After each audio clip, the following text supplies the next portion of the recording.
বিশ্বের একমাত্র মুসলিম পারমাণবিক শক্তিধর দেশ পাকিস্তান। আর এই পাকিস্তানের পরমাণু বোমার জনক ডক্টর আব্দুল কাদির খানকে সিআইএ লাদেনের মতোই বিপজ্জনক মনে করত।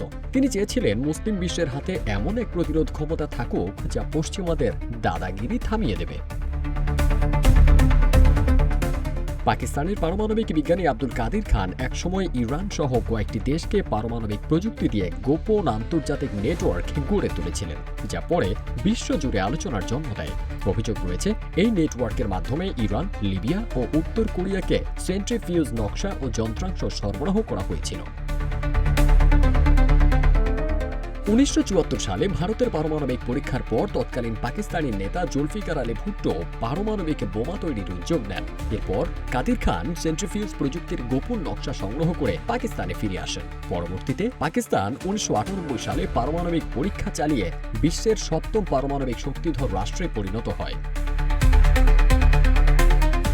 তবে এই সময়ই কাদির খান গোপনে একটি আন্তর্জাতিক নেটওয়ার্ক চালাচ্ছিলেন বলে অভিযোগ ওঠে। ওই নেটওয়ার্কের মাধ্যমে ইরানকে প্রথম প্রজন্মের সেন্ট্রিফিউজ নকশা এবং প্রশিক্ষণ দেওয়া হয়েছিল বলে বিভিন্ন প্রতিবেদনে উল্লেখ রয়েছে। ইরানের সাবেক প্রেসিডেন্ট আকবর হাশেমি রাফসানজানি পরে স্বীকার করেন পাকিস্তানের সঙ্গে পারমাণবিক প্রযুক্তি নিয়ে আলোচনা হয়েছিল এবং ব্যবহৃত সেন্ট্রিফিউজ ও নকশা সরবরাহের বিষয়েও সমঝোতা ছিল। প্রতিবেদনে বলা হয় পাকিস্তান থেকে হাজারো সেন্ট্রিফিউজ যন্ত্রাংশ ইরানে পৌঁছায় এবং কয়েকজন ইরানি বিজ্ঞানী পাকিস্তানে প্রশিক্ষণ নেন।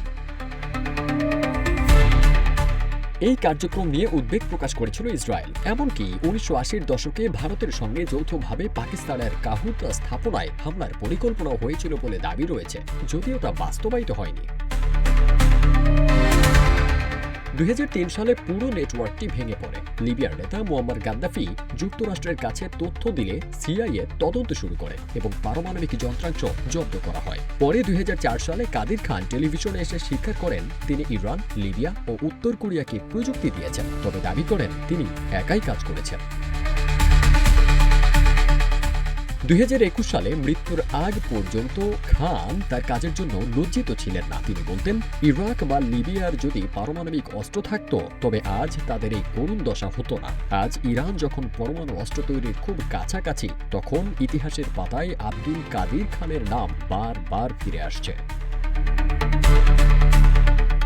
ফারদিন সানি, রূপালী বাংলাদেশ।